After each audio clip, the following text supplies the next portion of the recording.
Hi there, welcome back to Torment, Tides of Numenera.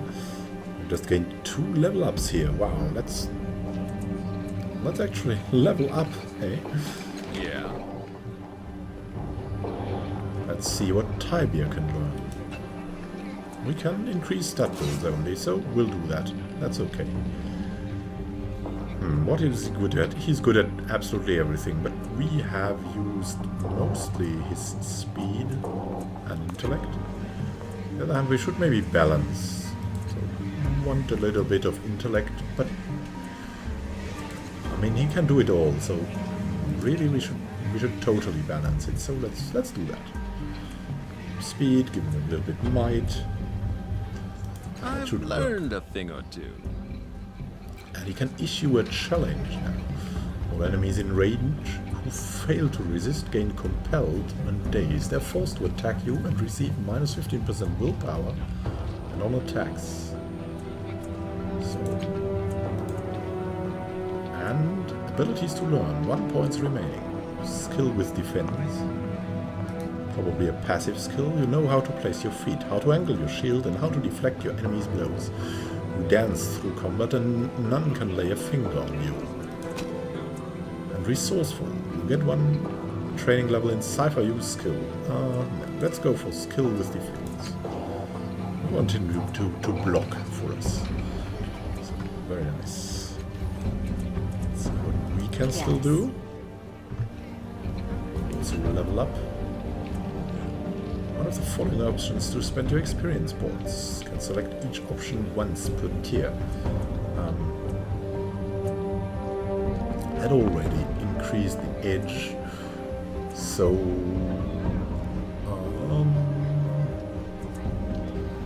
could increase the stat pool, but they're okay now. I mean, it's higher flexibility, right?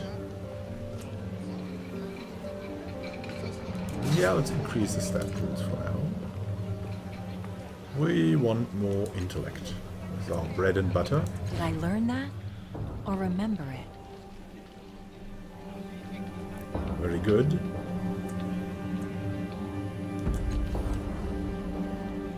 And now, last time we have done a little quest finding about this creature here, the deadly memory Nichtemeron. Biomechanical creature. Talked to El Jinto about it, but we haven't talked to Canadu yet. But let's talk to El Jinto. He's helped us with an encounter with a more or less friendly Eon priest. The Order of Truth. Good to see you again, friend. Here to visit our tentacled guest. I changed my mind. I want to see the creature up close. I thought you might. El Jinto says, crossing his arms with a wry grin. That will be 25 shins, as I said. That's too much. I'm the only one in line. How about 10 shins? Wow, so much to save a little bit of shin. Tibia is better. Let's go, Tibia. El Jinto surveys you with an unreadable gambler's stare, stroking his chin with a cracked thumb. Finally he smiles. Always nice to meet a fellow barterer, he says, and takes your money. Visit our guest whenever you're ready. I'll remember that. Worth every shin, I promise, he says, pocketing your admission fee. Visit our guest whenever you're ready. Alright. Fine. See what that thing does. The cage in which the creature floats is a simple frame that contains a shimmering, nearly transparent cylinder of energy. It emits a low hum, barely audible, that sets your teeth on edge. The container is a delicate filigree of ornate materials with no apparent controls, but surely they must be hidden somewhere in the traceries and protrusions of the wirework. You approach the cage cautiously. The monster within looks like a fungal blob mated with a muscular ichthyoid. Its multiple tentacles terminate in syringes, needles, and injectors.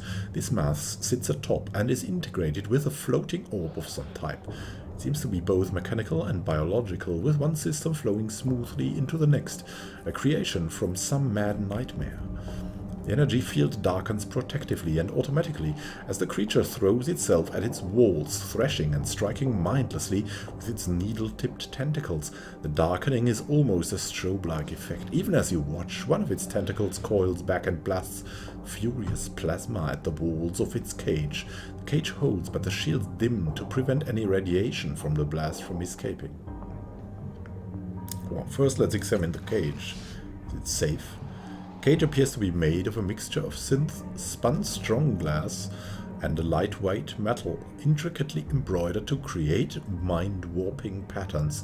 Evocative and strange, energy shifts and flickers among the crevices, somehow being shaped by the form of the materials. Your closer examination reveals a small panel worked cunningly into the frame of the cage. Some of the filigrees here are worn and smooth, as if slowly eroded by friction. Perhaps these are the controls.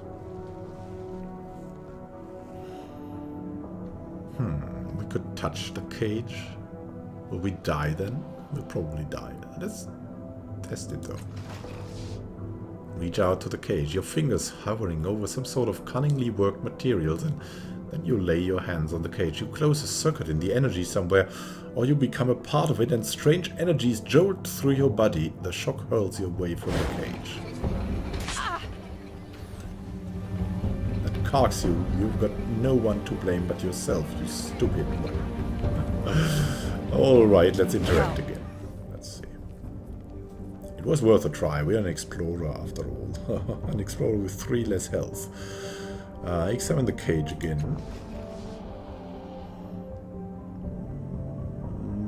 Maybe we'll step back from the... We'll only open it as a last method. So, what are you? If anything, the creature redoubles its efforts to strike at you. Its limbs a flurry of rage. How did you come to be here? It draws away from the edge of the energy field for a moment, as if gathering its thoughts, and then it launches itself at you, rebounding off the deceptive solidity of the cage. Its tentacles flail wildly, the needles at their tips glinting and oozing. Can you tell me of this place? A dim light builds underneath the ephemeron, the orb at its base glowing brighter and brighter. 2 tentacles stroke it, and they pull out a streamer of bright lightning. They stretch it between themselves, building in intensity, and then they hurl it at you. The walls of the cage darken instantly, and when they lighten again, you see the monster within flailing and crashing fruitlessly against its invisible walls. Can you understand me at all? The creature redoubles its efforts to strike you, its limbs a flurry of rage. I don't know if we should try out the controls. I really don't know. Maybe we'll come back at night. Try it then. I think that's better. Let's talk to Canadu now. This large, bald, broad-shouldered man turns to face you. You freeze. It's not his dark cloak or his sledgehammer, it's that beneath his mustache and goatee he's so ugly that he'd scare his own mother in a dark alley. He gives you an abrupt nod, and you get the distinct impression that here stands a man who enjoys the boredom of standing guard and the company of his own thoughts. Scott thought slow day, good, nothing wrong with a slow day. He lays his gaze over the city's skyline and falls into a patient silence.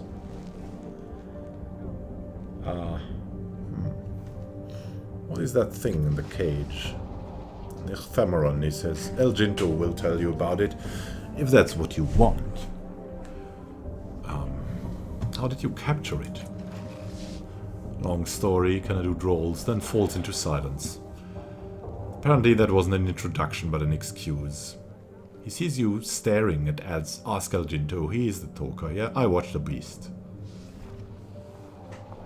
How does that cage hold the creature prisoner?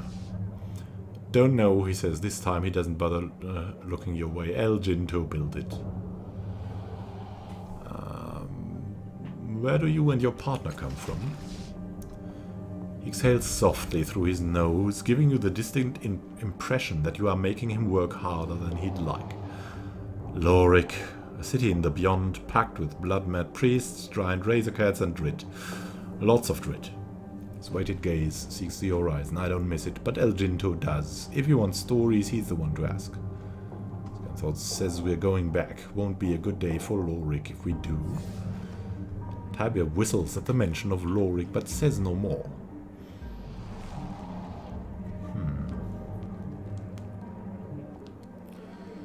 El Jinto says that I can visit the Nichtemaron.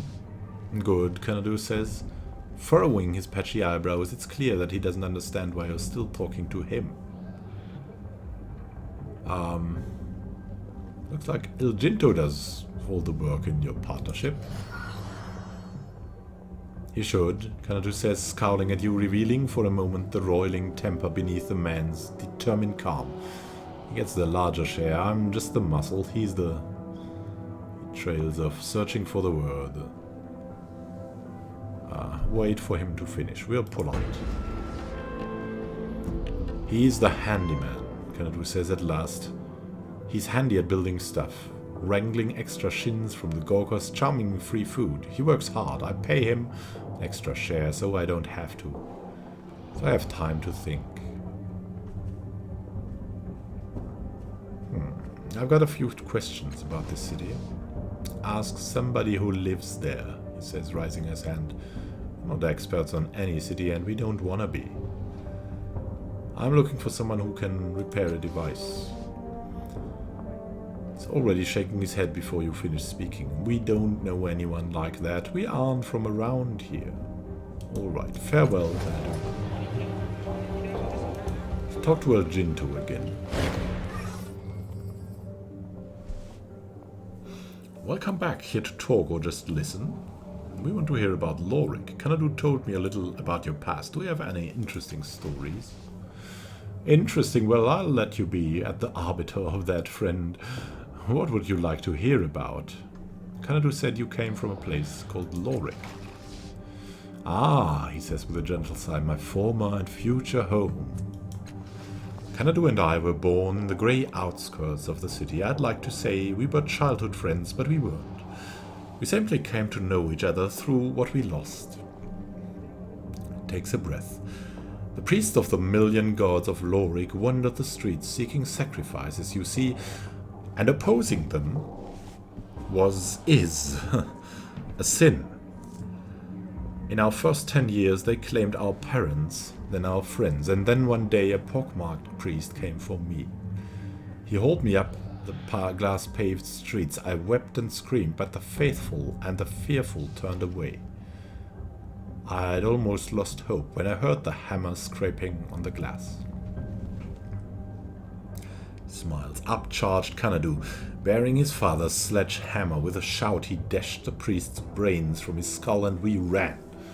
Shuts his eyes, smiling.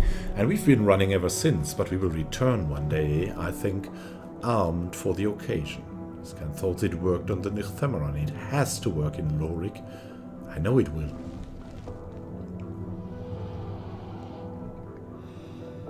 What happened after you escaped from Lorik, and what do you want to do with this trap in Lorik? Years of struggle, he says. His expression darkening. Years without measure. After Lorik we lived from meal to meal, eating only what we could steal. Canadu grew into his strength, and I grew, but less obviously.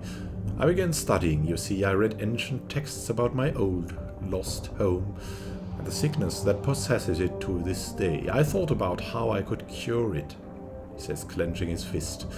So we began exploring ruins. We sold the broken relics we found for food and equipment, kept the interesting ones for future study. To tell you all of the adventures we had in those days would take almost as many years as if I've been alive, if not more. If that doesn't make sense to you, then you have not traveled far into the depths of the beyond. Some of the ruins there lie outside time, and we saw... He swallows and reclaims the thread of his thoughts. We searched countless places for the components I needed for my trap. Yes, the one our guest is contained in, and we headed east, into the clock of Kalar. Scan thoughts. Law mined as the Sarak of Irkalak, The Iron Wind. We're multiply lucky to be alive. And what is the Clock of Kalar? That sounds interesting too. A ring of mountains between here and the beyond. Ah, I remember from that book. Or maybe he left that book. In Tranquility's Rest he says, a land of glorious and lethal wonders. Sighs happily. I'm looking forward to going through it again. We easily spent a decade searching the base of the peaks for the final parts of the trap. Said at last we heard a rumor. A horde of ghosts occasionally stampeded through the lands of Ogur Kala, bearing relics and smearing reality in their wake. This last detail was what interested me, he says, raising a finger. I created a device, a bell of sorts that would attract the ghosts' attention, and when they came, there stood Canadu, hammer ready. The bell drew them, you see, but it also made them more real. Canadu waded into the ghosts, striking them down. The rest fled, but we had found the materials I needed for the trap. A trap I'll use to capture a god. A wild smile spreads over his face. Beneath Lorik lies a mad being, who demands the sacrifice of mothers, fathers, and children. Once we free our guest here, we will return home with this trap. We'll use it to kidnap a god or die trying. Takes a deep breath and adds, thank you for taking an interest in an old man's stories. Most people just want to stare at the beast. Wow, thank you and farewell. Now there's a lot to do around these guys. Maybe we'll find a way to help them, but for now, thank you for watching, happy gaming to you, and see you in the next episode. This is Immanuel signing out.